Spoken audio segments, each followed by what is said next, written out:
Oh, to be honest, I'll bring it in and we can have Dylan put it up. Yeah, yeah. I sketched out like 30 different like logos and stuff. That many? Yeah. Are you serious? Yeah. Whoa. Yeah. It was like pages of loose leaf. Like, wow. Yeah. And you were drawing them out? Yeah. Can you draw? No. Okay. So it was then I would give the... What was it, like stick figures? And I would give the bad... lowercase letters? I would give the bad like logos. I'd be like, here, Brent, go make these like real pictures. Like a backwards M? I don't know. Yeah. Backwards lowercase They're M? all like, you know, all different. It's a look, right? It's like a style.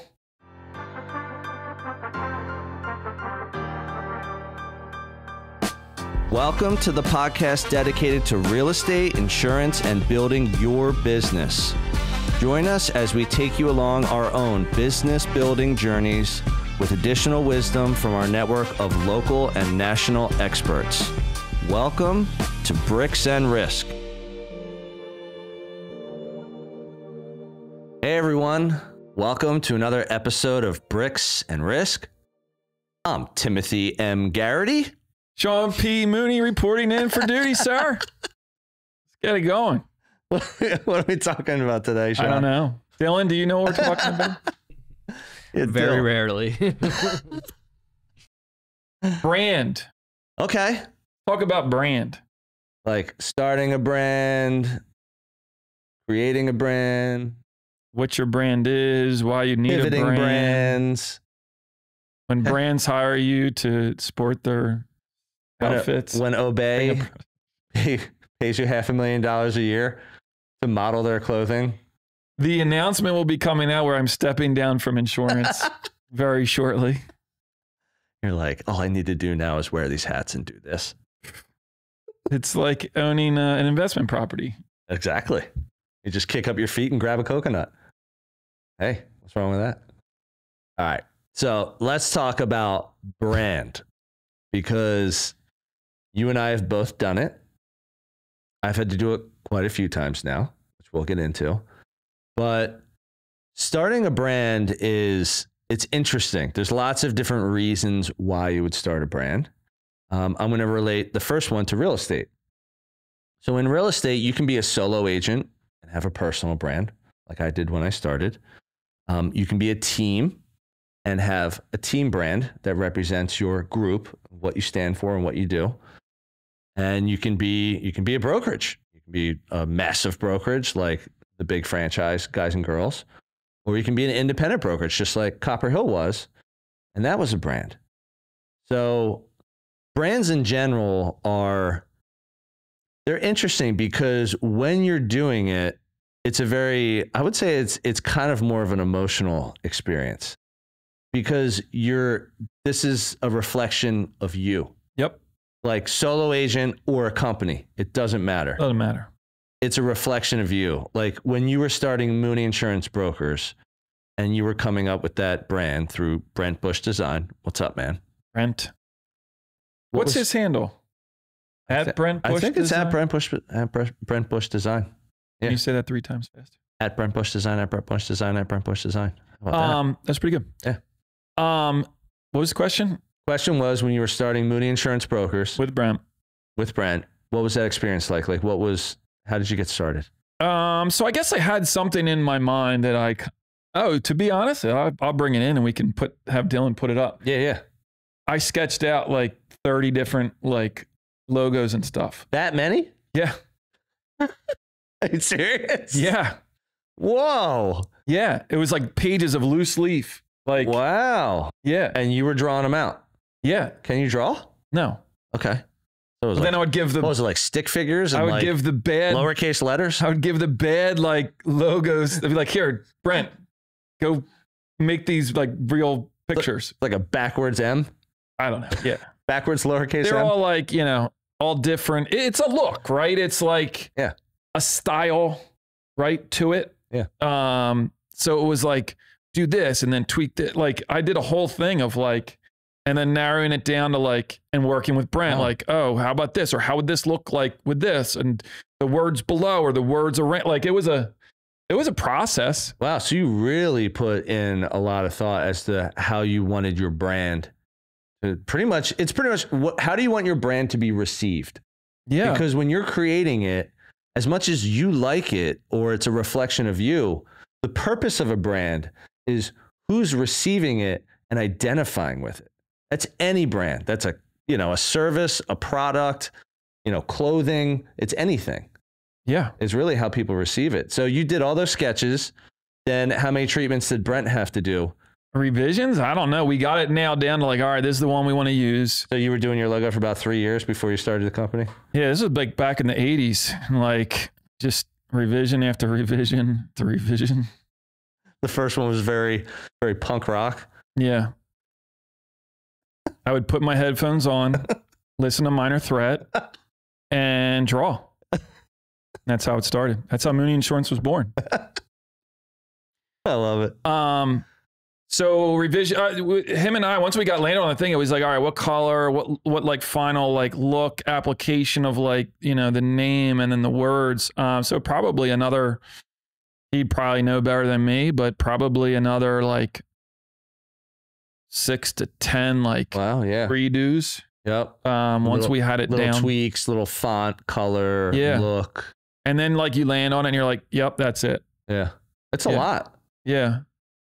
I don't know if I went about it the right way or if I would do that again, but at the time, it's like when I was setting up the business and the brokerage is like, you have so much invested in getting your business off the ground. Right. Like, it's like your child, like you say. Yeah. And you kind of want everything to be perfect in a way. Yep. And so, probably didn't need to do it, right? It was kind of like time not well spent, but you're developing this business and you do want it received by your clients and your prospects in a certain way. And, that's kind of how I just got to that final end product. Yeah. No, it's kind of like a labor of love. Like even Copper Hill wasn't as intense as your experience. I didn't have 30 sketches on loose leaf. I mean, it was not like, like it was 28. Yeah. All right, it wasn't 30. But it wasn't like these elaborate things. It was more just like, I want an arrow here or a circle here and just moving things around. And yep. I mean, it was, You know what our process was like? Because there were 3 of us. Yeah. So we were coming up with the brand. Right. And I always go back to the story of how we came up with Copper Hill's name, which I think is relevant here. Yeah. And the story's real simple. We got a 30-pack of Narragansett Lager Tall Boys. Right. Went to Ryan Garrity's roof deck in Northern Liberties, me, Ryan, and Andrew. We started smashing beers, like as in drinking them. And we just threw out names and concepts for probably like 4 to 5 hours. Ryan drinks beer? Just a little bit. Wawa has pizza? So weird. That's weird. So we're throwing out names. That's what my son, Matt, the 4-year-old, he must have seen the commercial. He's like, but he does it like, he goes, wait, Wawa has pizza? Like the way he does it is like amazing. Yeah, it's like that innocent, like, really? Yeah. Now I know what I'm getting next time. Yeah. That's great. Which we do on the beach. So we're throwing out all these names and concepts. And Ryan was really the one who said, like, why does it have to mean anything? Like your business, your brand, your logo is your name. Right. So it means something. With us, we're like, why does it have to mean anything? Why don't we just make a really great name? We started mashing words together. That's how we came up with Copper Hill. And how we came up with our logo is we said, we want to do kind of like a gas lamp. Like we were thinking like copper, almost like the copper tubing up to the flame in a gas lamp. And it's Philly. It's old school Philly. It's like back to the day where, again, they didn't have the electric street lights. They had gas lamps all over the place. And Gas Lamp Hotel. That's right. Yeah. What's Kyle up, Kelly? What's up, Kyle? So that's really how we got started. We said we wanted to have a classic font look, and we wanted to be a gas lamp. I actually think now you say that, when you say that, is like one of the first things that I think of is the copper flashing on, when the homes do that on like a portico or something like that. Yep. And it's a fancy house. It's fancy. Right. Or the gutters. you know, if you see that on gutters or trim work sometimes on roofs, like slate roofs and things it's Copper's fancy. Yeah. It's nice. So then same kind of thing. We gave that to him, might have given us maybe like 5 or 6 treatments and said, here are some looks. Yeah. And I think right away, all 3 of us were like, that's it. Yeah. We picked one and then we maybe tweaked that another 1 or 2 times. Yeah. And that was the logo. The final product for that Copper Hill is really tight. Thanks, man. Yeah. I appreciate that. It conveys exactly what I think you guys were setting out to do. Oh, appreciate that. Yeah. Well, I should be thanking Brent. You should be. Yeah. Thanks, Brent. Thanks, Brent. All right, so let's talk about creating a brand. So I've talked a little bit about your brand. We talked about a brand that I was associated with. Let's talk about where does someone start? So if you're thinking of doing something, let's say you're a solo agent, a team, a brokerage, or you're someone in insurance, you're in sales, you're thinking of starting an independent brokerage like Sean did. There's a couple different things you should consider when doing a brand, because I had 2 other people to bounce things off of. So it was probably a little bit easier. If it's just one person doing it, again, I think it takes longer. I think you really have to think things through. And one thing I've always done this, because I've helped agents create their individual brands, team brands, is I call it discovery. And discovery is a very easy way of saying what makes you different and or what makes you stand out.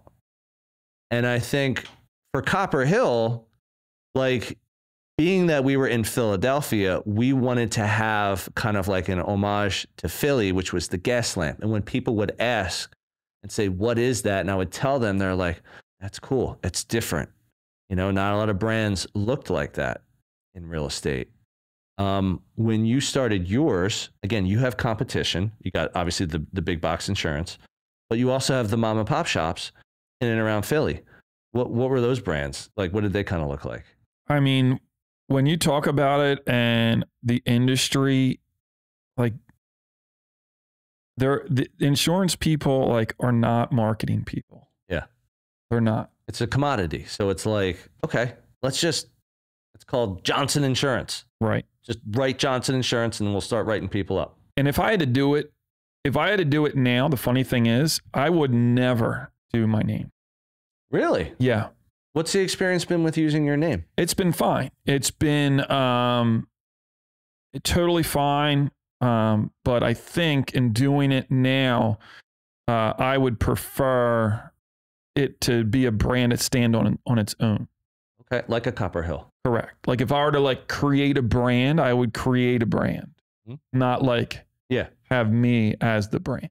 Interesting. Yeah, I would be like Zoozle Insurance. With a backwards Z? Yeah. Like mirrored Zs? Yeah. I actually listened to a podcast about Echo, Mark Echo. He does clothing, apparel. Oh, Echo Close. Yeah. Yeah. Gotcha. And he talks about the brand. Sorry, I didn't know his first name was Mark. Yeah. Well, we can't all be as talented as Sean Smart. But he started Echo, and originally it was ECHO, and he got a cease and desist letter because someone else had the name Echo. So then he changed it to ECKO. Oh, like Gecko. Gecko, Echo, yeah. But it was an interesting thing how his name gets attached to a brand. And then apparently, I didn't know that, but if it is your name, you can claim that as your brand without trademark it pretty much. Yeah. Yep. Interesting. And then so he wound up changing his name to Mark Echo, ECKO. Interesting enough. That is interesting. But yeah, so if I were to do it, I would do it differently. I wouldn't do it as my name. But it's been, I think the advantage of having it as my name is people look at you like, oh, you're Sean Mooney Insurance. And so there's that, oh, this guy's knows what he's doing, or this is his company, or, so you got one foot in the door where, someone else might, if I'm Tim Smith and I work for Sullivan Insurance or something like that, it's there's not that direct, type of power, What's interesting connection about that, I'll give you the flip side. So you did your logo, your brand is your name, and Copper Hill was not. Right. I almost think the opposite, because you and I are in a similar business where we thrive on relationships. Yeah. And when you thrive on relationships, what I will say is that your name, in my opinion, will stand taller than your brand, unless you really want to go big with it. Like if you want to go into multi-markets, you know, States, you want to be global, nationwide, international, whatever you're trying to do, it's probably better to not. Yeah. But here's why I think using your name locally works. And this is, I'll relate to Copper Hill. Many times in real estate, we would meet other agents and I'd show a house. Someone else has it listed. I have the buyer client.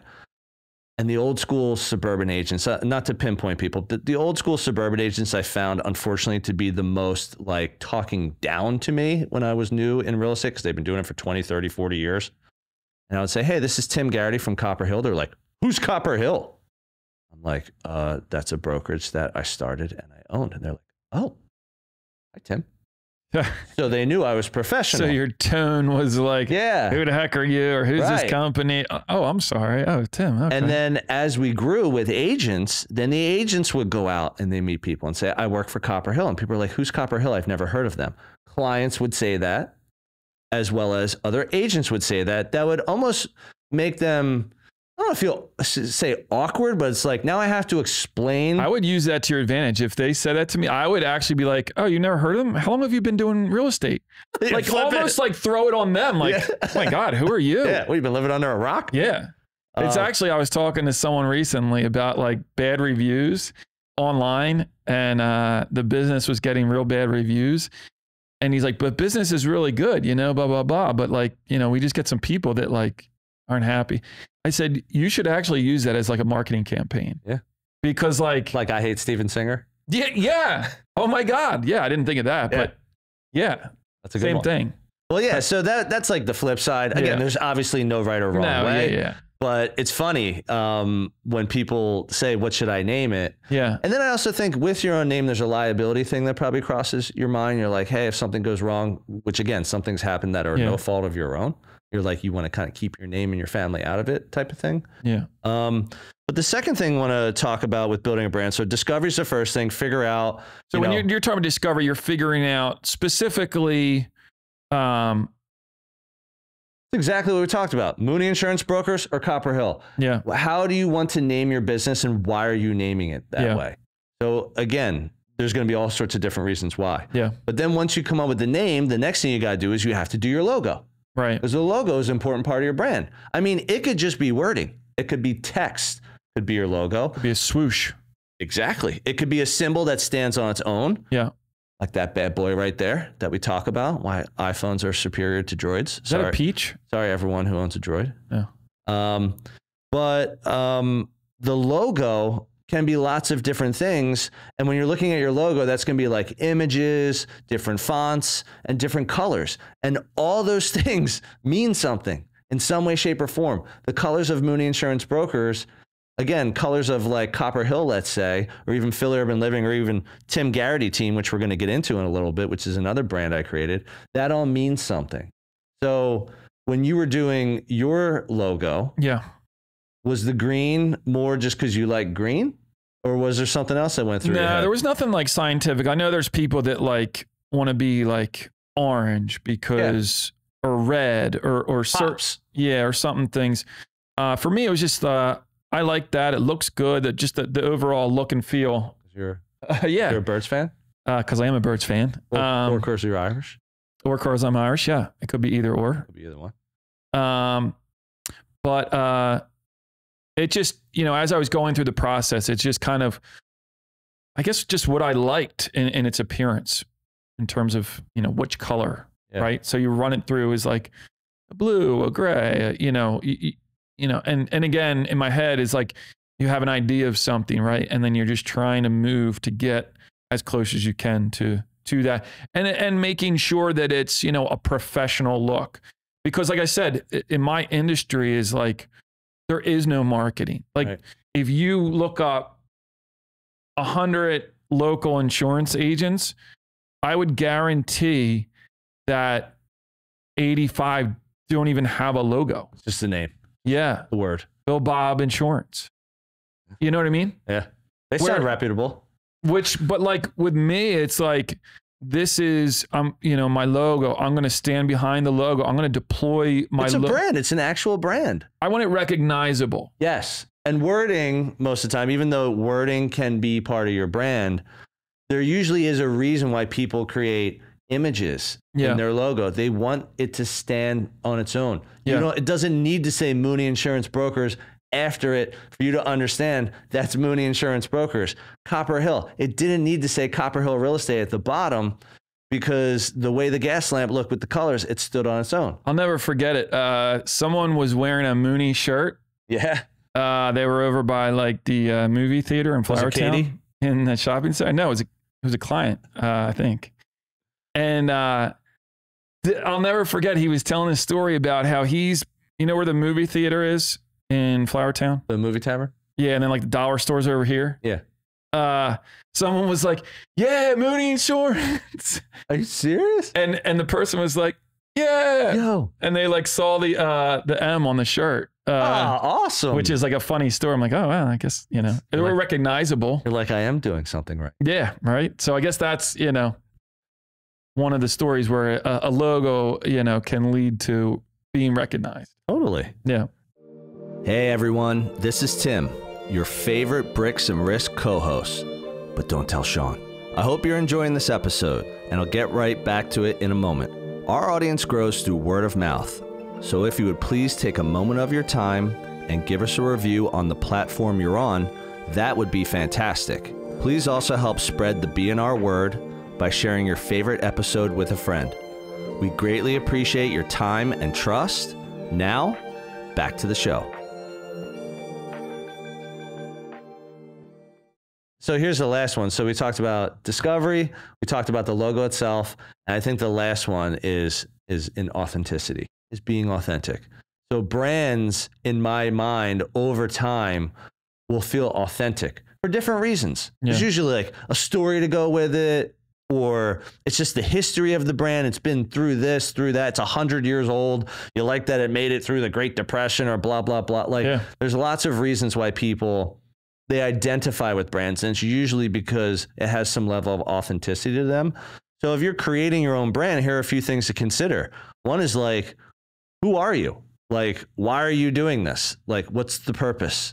Like, if you're going to have a brand in a company, like, why did you decide to do that? You could just go work for someone else if you wanted to. Another one is, what's your focus? So maybe if you're working, let's call it in a more modern, progressive environment, like an urban environment, maybe you want more of a modern look. Hey, if you lived in some rural part of the United States where, hey, it isn't urban at all, maybe you want it to feel a little bit more country, a little bit more rural. So like there's different reasons why people do what they do. And then the last one, I think this is the most important one to authenticity and creating a brand, is what do you love? And I think when people are open and they're able to share, again, why did I get into real estate? Why do I love it? I love helping people. Like, that is my main focus. There are lots of other reasons why I'm in real estate. Hey, to get ahead, to hopefully retire early. You know, it's good for my family. I get to work with friends. There's lots of reasons. But the main reason was I want to help people as an agent and as a company. And I say that all the time because the dollars and cents follow the reason why I love being in real estate, which is helping people. When you created the Copper Hill brand, right? And you had agents on your team that were going out and people saying, oh, like, who's Copper Hill, or never heard of them before. What, like, I can imagine there would be certain people that might say, oh yeah, like we're new, we're smaller. Yeah. Like defending it. Yeah. But I also imagine that there were people be like, oh yeah, like that's who I work for, but like, this is my team. You know what I mean? I guess my question would be like, what was the response from your agents when they would, because they're kind of an ambassador, right, of your brand. Ambassadors, that's a good way to put it. And the way that they communicate to their clients or their prospects about your brand directly impacts the way that brand grows or is received. Like, what kind of conversations did you have with people on your team that were, you know, getting that type of feedback? Well, you know me by now. I'm glass half full Garrity. So I'm always going to take a negative and turn it into a positive. You are positive. Rarely do I take a negative and turn it into a negative and keep going with it. So here are some bits of advice I used to give my agents. Yeah. One really glaring one, if they really wanted to make a point, is I would say, all right, so someone says, let's say they went on a listing appointment. Okay. They're going through the house, they're building rapport, they do their listing presentation, and the buyer's asking, Copper Hill's not a recognizable brand. So is that going to hurt the sale of my home? So freeze right there. Yeah. I watch all these real estate shows. Yep. I can imagine that, like, there's a scenario where there's 4 offers on the table and like Copper Hill agent is like number 2 on the pile. Mm-hmm.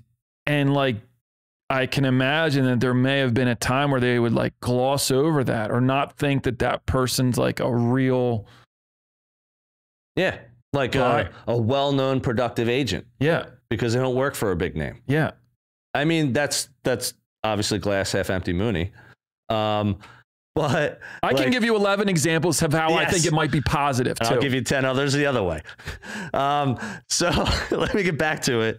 So in that listing presentation, when that person was trying to be negative about it, no one has ever heard of Copper Hill. So is that going to hurt the sale of my home? One thing I would say, or I would tell the agents to say, I'm like, let's do this. If you took 2 of the big brands out there, I'll just name them, Keller Williams and Caldwell Banker, and then you took Copper Hill.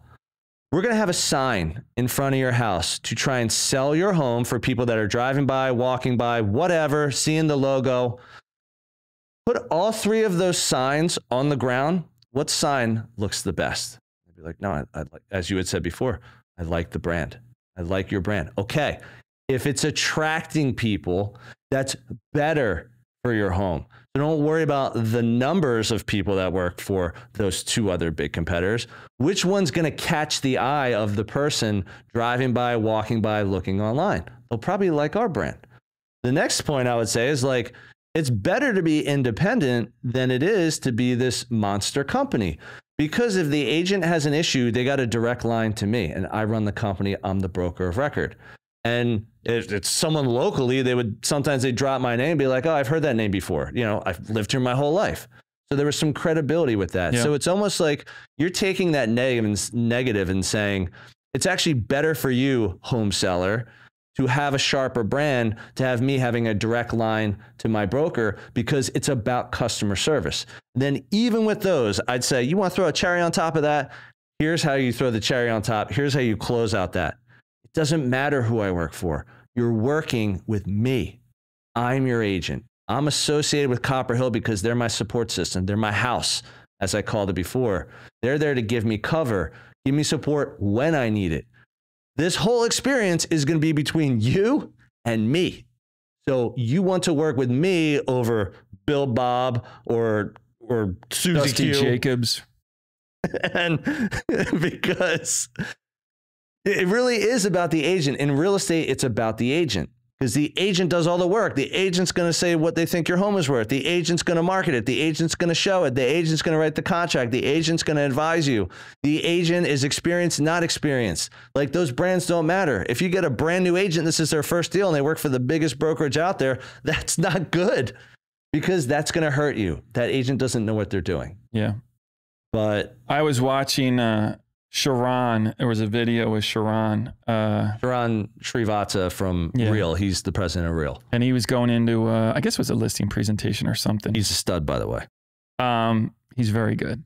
Very good on his feet. Like an intellectual processor. Like, he knows exactly like what to say and when to say it, which is unique, especially for a real estate person. Yeah. As opposed to me. As opposed to you. Yep. He's much better. Gotcha. But he went into a listing and they were kind of like, well, what about this or what about that? And he goes, okay, just stay right there for 1 second. And he goes on the phone and he puts it on speakerphone.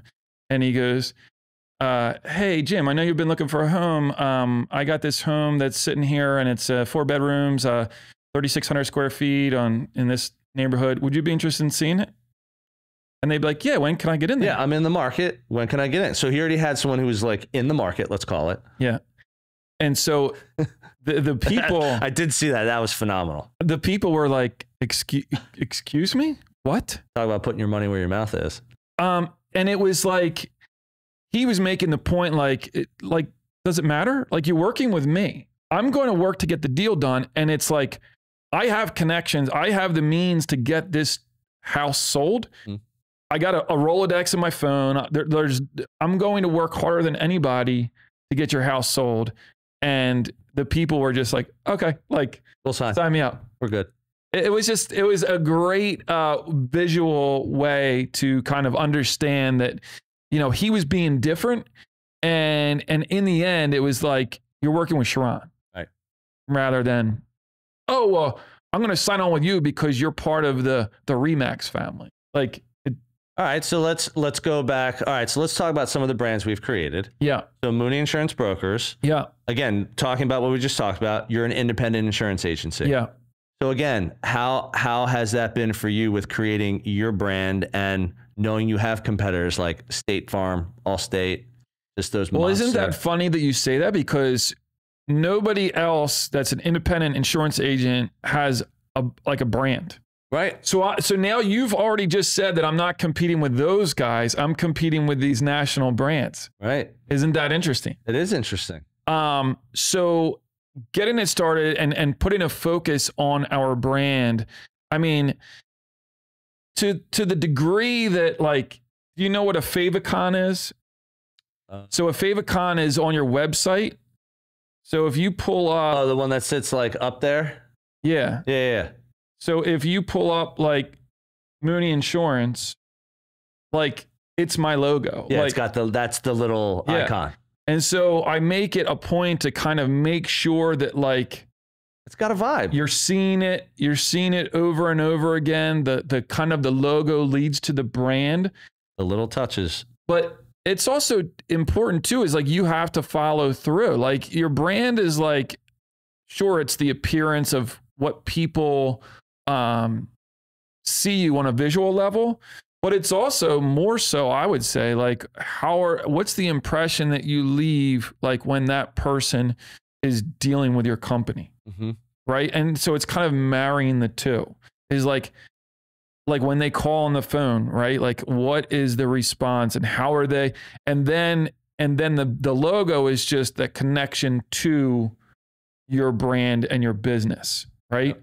And so we try to get it out as much as possible in a lot of different ways, and a lot of like little nuanced ways to because we're competing with those big brands. It's like, you have to like almost go over, above and beyond. It's like a finer touch.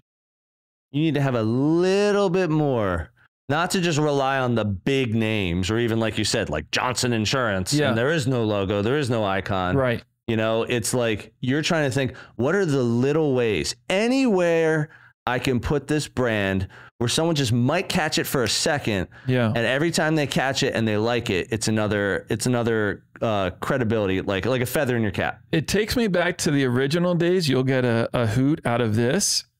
I did, you know how real estate people put yard signs in the ground, in the dirt? Mm-hmm.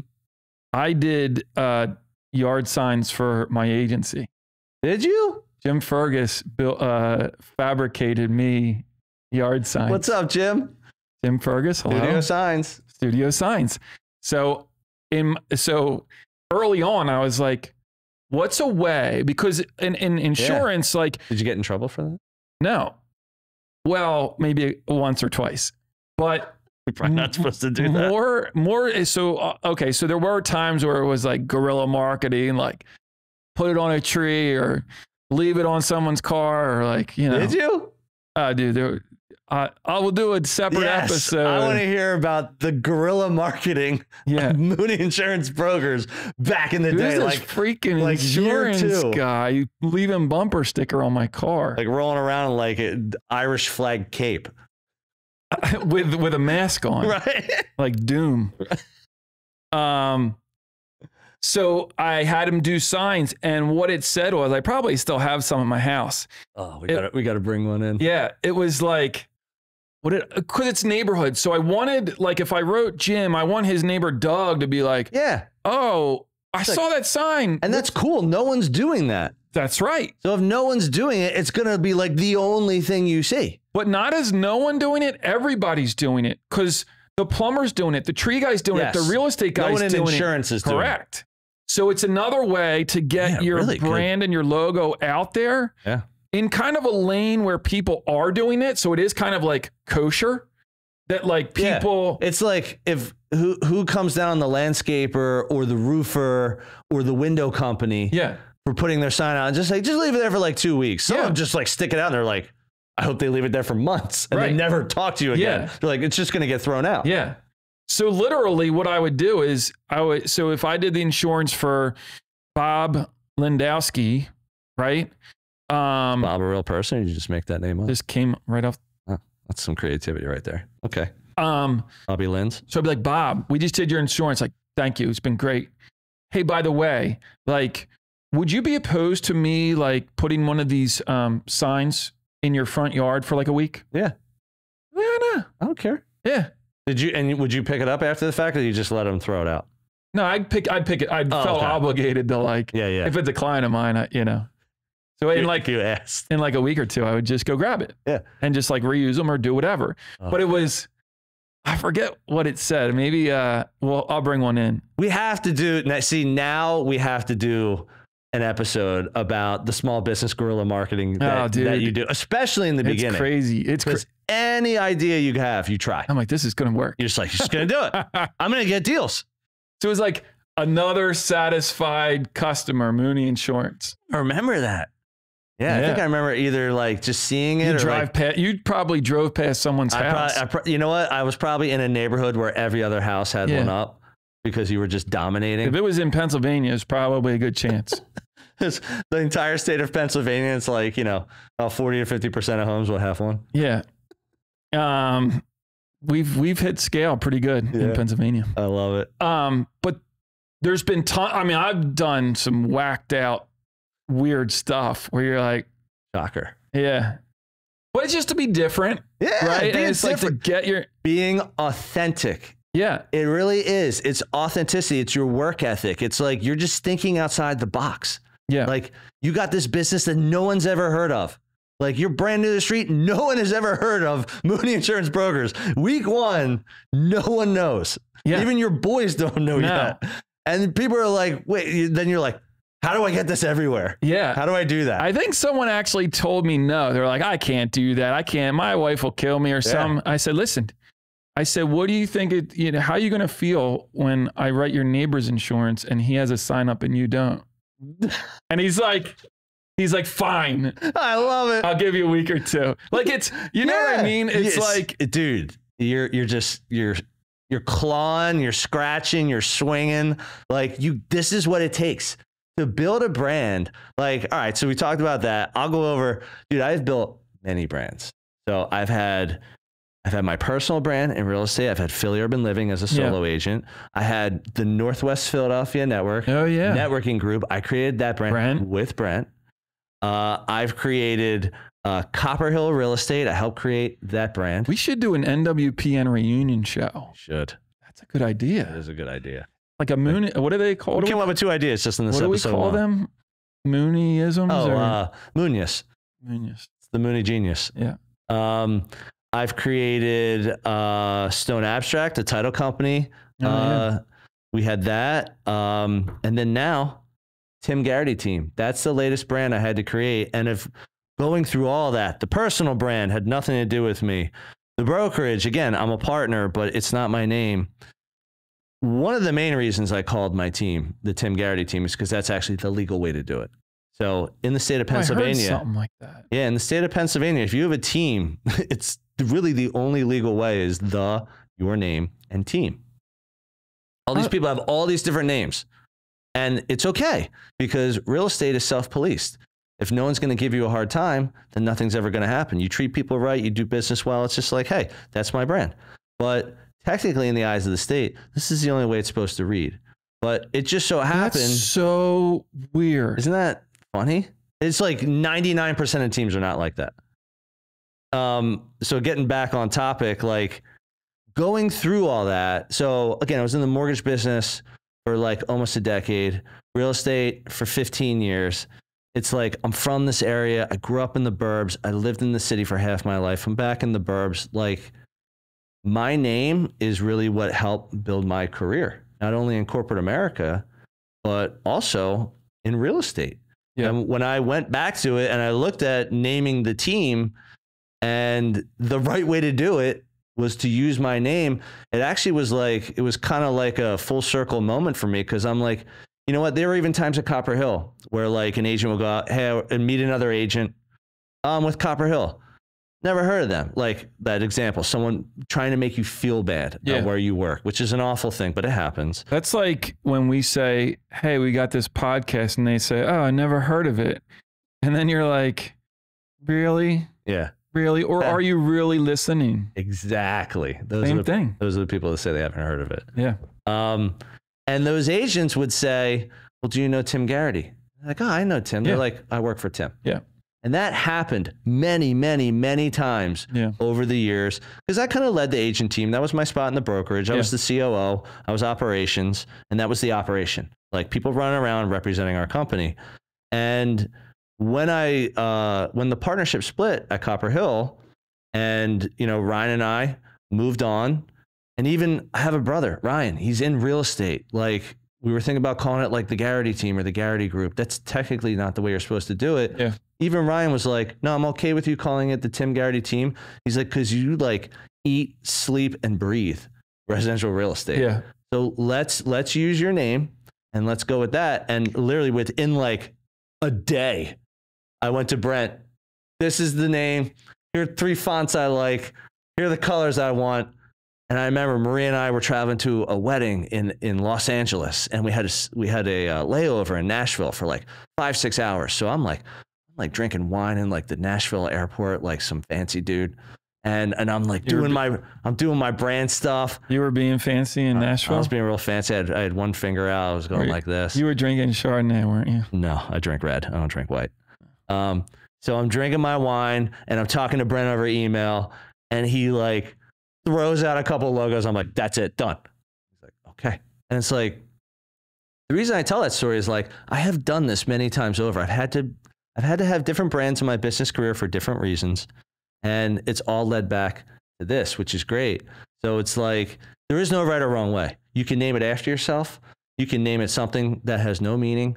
You can name it something that has meaning, but has nothing to do with your name. And I think going through all this, we wanted to go through some of our experiences and just letting people know, it's like, if we can do it and we can start things from scratch and build them into actual local brands in and around Philadelphia, I mean, anyone can do it if you do it the right way.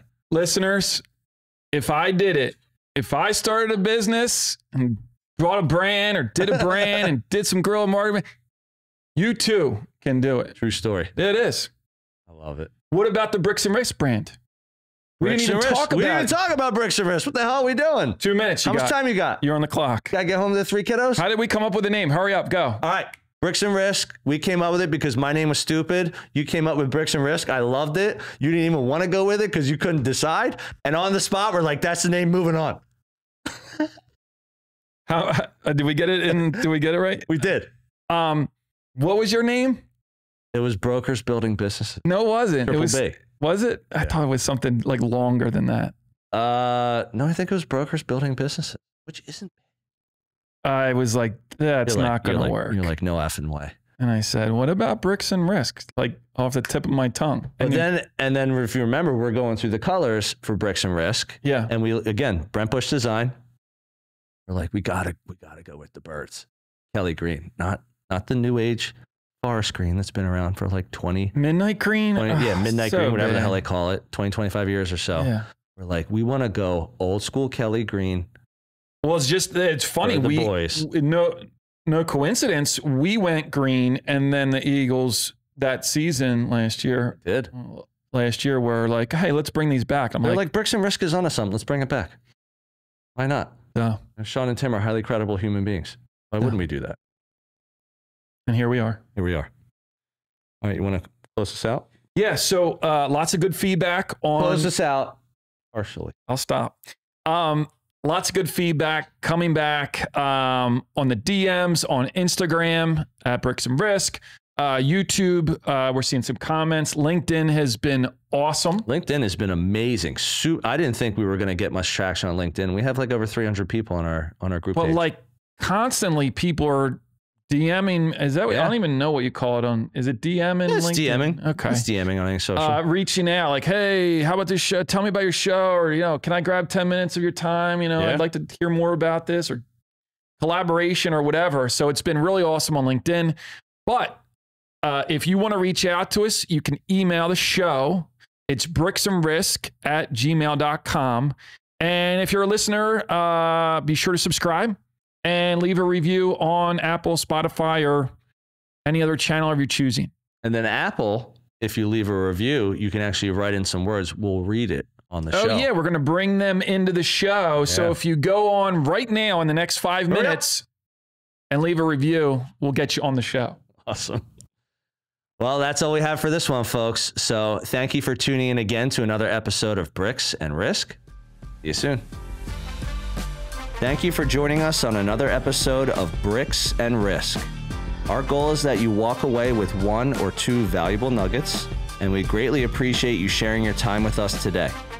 You can find all BNR episodes on Spotify, Apple Music, YouTube, and anywhere else you get your podcast content. Until next time, keep learning and keep growing.